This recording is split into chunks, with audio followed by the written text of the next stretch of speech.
Today on the channel, we're taking a look at the Coolbaby RS-17. Now at first glance, you look at this thing and you think this is a Nintendo Switch knockoff, and you're partially right with that thought. This is actually a retro gaming handheld, reasonably priced about $50.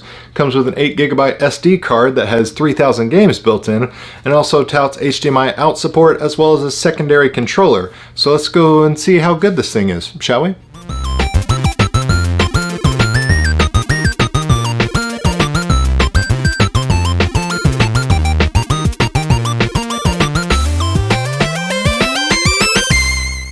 Firstly, you of course get a box, retail box, nothing special about it. Inside the box you will find the second player controller. This is a very cheap, very no frills, no thrills controller. Up, down, left and right buttons, everything's super hard.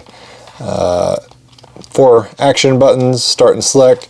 There is no L and R, so while the console does have an L and R button at the top of it, the second player controller that is included does not. So make sure if you're going to utilize the 2-player function that you're not trying to play games that both players need to utilize the L and R buttons. Micro USB connection that plugs into the top of the control. Also included is a charging cable, again another micro USB cable. Probably got thousands of those around. They include an HDMI cable, which is really impressive. I was kind of surprised to see that. As well as some 3.5 earbuds. So nice little headphones. And lastly, the console itself. We got a 7-inch display screen. We got a D-pad up top. It's very hard. It's the candy style buttons, at least that's what I've always called them. They're very clear, hard plasticky. Not the best, but again, we're paying $49 and we're getting all these other accessories as well.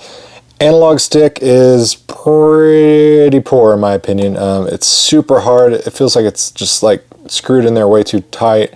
It's not responsive. It's not precise at all. You can use it for gameplay, but I don't recommend it at all. The D-pad is typically what you're going to want to use just because this is not the best. We got volume up and down. Then we've got start and select on the other side. Atop, we've got our power button, we've got our HDMI out port, and then we've got 2 micro USB ports, one for the secondary controller and then one for charging. And then we've got the 3.5mm headphone jack as well as the micro SD card slot. It comes with the 8GB card with 3,000 games built on, and then we also got our right and left shoulder buttons at top. So mono speaker on the back. The placement of that's not ideal typically because when you're holding this, your hand naturally kind of sits there and covers up that speaker, so it muffles the sound a little bit. Obviously dual speakers would have been better, but you know, again, price point. Ergonomically, fits nice in the hand, feels well made as far as it doesn't feel like the shell is coming apart or anything. It feels solid. And let's go ahead and turn it on and see how it plays. And here we have the user interface. Nothing really too impressive. You just got your basics. If you want to play MP3 files on it, you can. Same thing with some MP4 videos, e-reading with some text files, you can do that, but in reality, people are going to use this for a gaming console. You can go down to the settings, and this is where you'd go for your output for your display. So you go to display, you can change the brightness of your console, turn it up and down. Power saving mode, change the language, but TV out, this is where I've got it plugged into my television right now using the included HDMI cable, and as you can see, it works rather well. Advanced settings, information about the user, the card capacity, you can change the tone for this annoying little click.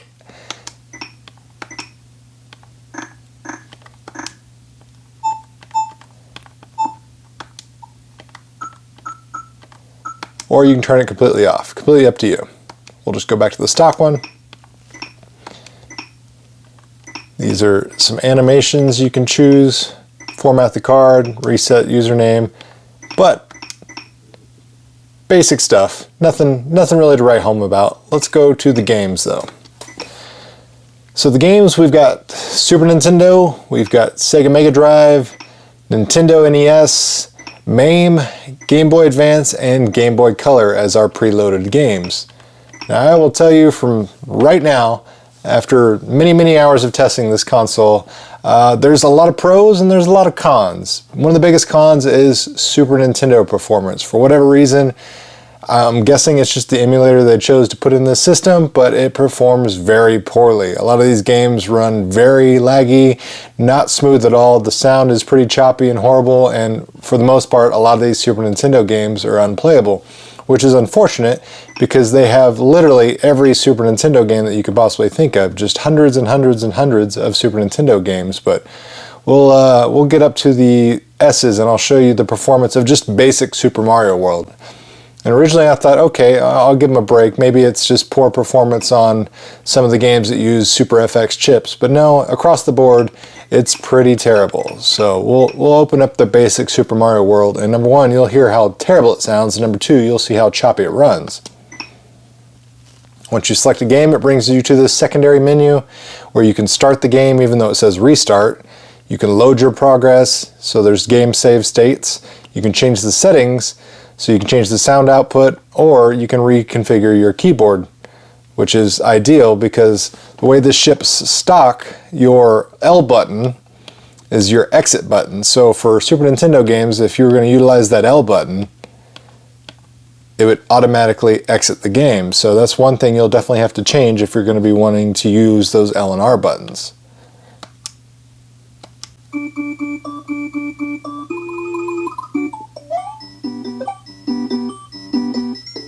It does alright in moments, and then you can hear it just kind of like slow down, but you can definitely tell that something's not right.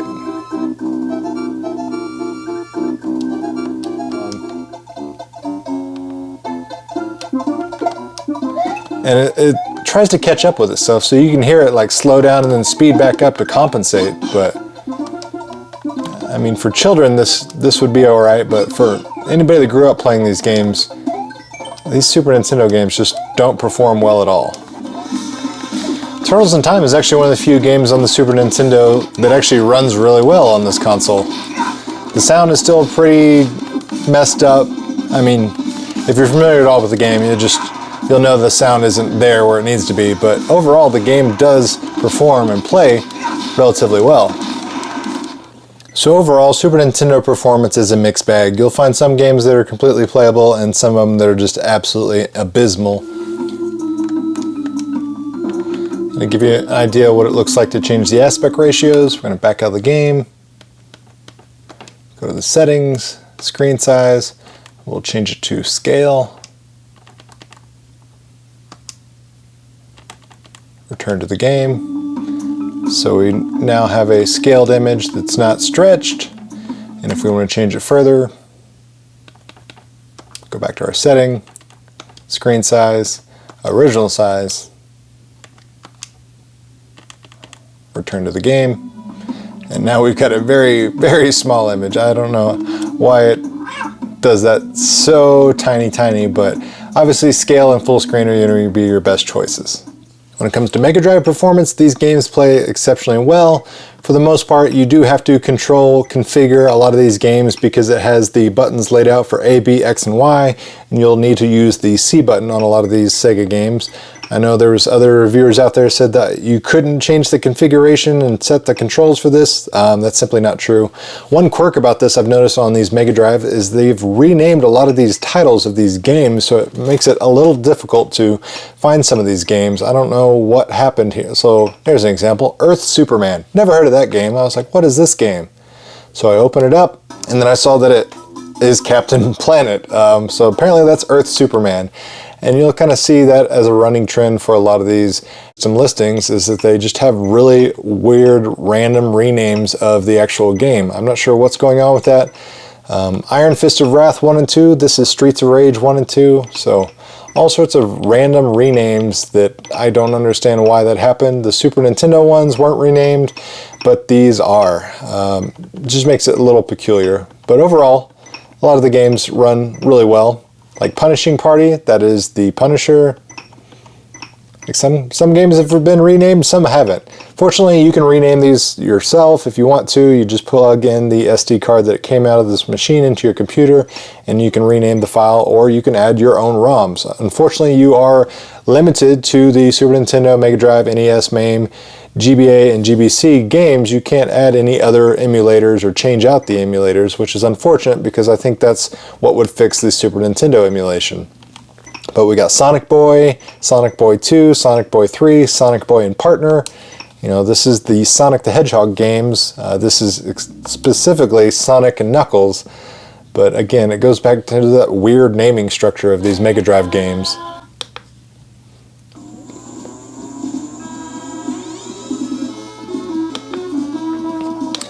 Emulation, like I said, for Mega Drive is much better than it was for Super Nintendo. It's not perfect by any means.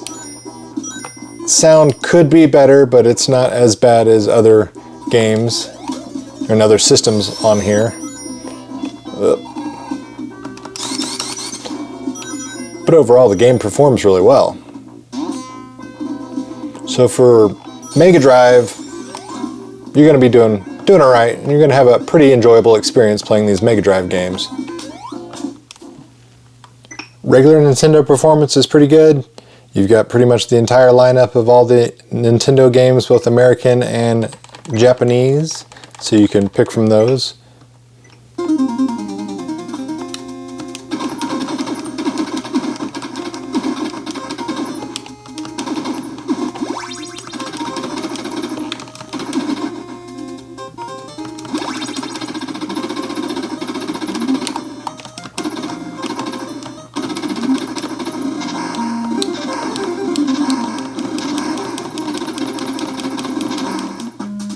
A couple of the quirks with Nintendo games again, and that's kind of a running theme with this entire console, it's just the sound is off for a lot of these games. Like, as soon as I die on Mega Man, nothing. No noises, just silence. And right out of the gate, you can hear that background music is slightly off as well. No noises from my blaster.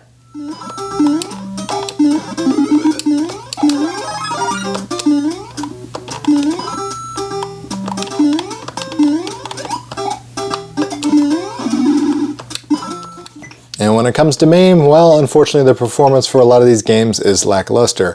While most of them are playable, they do suffer from slowdown, and almost all of them have terrible, terrible sound issues. And for one thing I've noticed is these games actually aren't running on MAME. I think that a lot of them are just running on an older version of Final Burn Alpha, because a lot of these games are exclusive to Final Burn Alpha as an emulator and a core. But these are also suffering from similar issues to the Mega Drive, where the games have been renamed, and it makes it a little difficult to find what game you're trying to find. So we've got Dragon Underground City, Tower of Destruction, Dragon Fist 1 and 2, Dragon King Warrior, 8 Superman. Like, a lot of these games you've never heard of because they've been renamed very peculiar. Have a King, Holy Cross. I mean, it's very difficult to find the game you want to play, but when you are able to find a game, so Junior Street Fighter Alpha 2.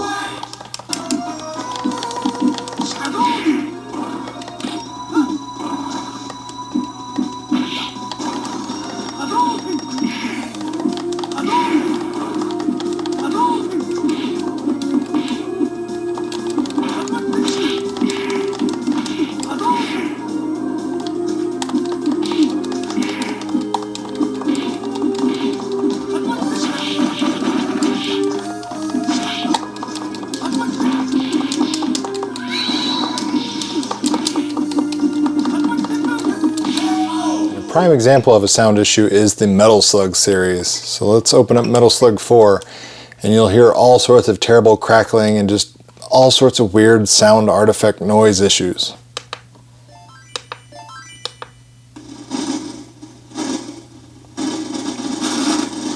I mean, it just sounds like somebody threw cans in a crusher or something. And the whole game is like that. And like, just awful, just all sorts of crackling, no music whatsoever. And like I said, the game technically is playable, but like, who would want to play a game that sounds like this? And again, with the peculiar naming, Wild Volleyball. I couldn't figure out what that was, so I opened it up and lo and behold, it's Windjammers. So happy to see it on there, but I would have never guessed it was called Wild Volleyball because of the file naming.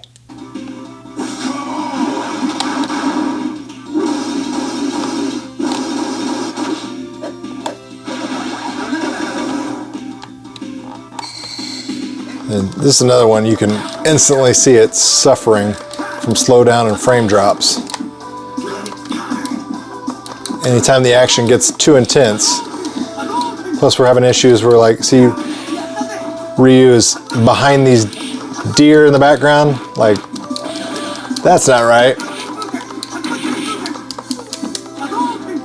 So again, like I said, these games are technically playable, but you know, probably only for something like your smaller kids or you know, people that don't know that these games are not supposed to work and play and sound like this.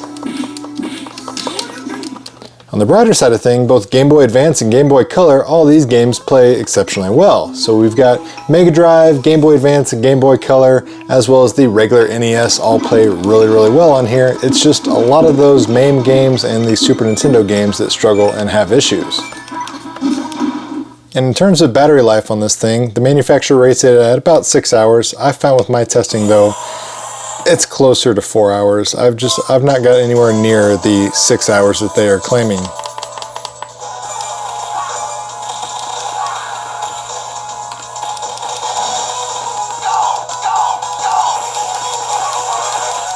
And that does it for this video. Overall, this is a very hard and difficult thing to judge. For $50, you kind of get what you pay for, but for all the pros, there are almost as many cons. But overall, I think this is actually a probably good solution for somebody out there that's looking to get something for their kids, and they don't want to spend the money on something like an actual Nintendo Switch Lite that's hundreds of dollars, but you can play lots of great retro games, and you got that nice 7-inch screen on there, but you don't have to worry about the kids smashing it, losing it, or whatever, and being out that couple $100s. So, hope you found the information helpful. Hope you enjoyed the content. If you did, make sure you hit that like button, subscribe to the channel if you haven't already, and until next time, thanks for watching, guys. It really means a lot.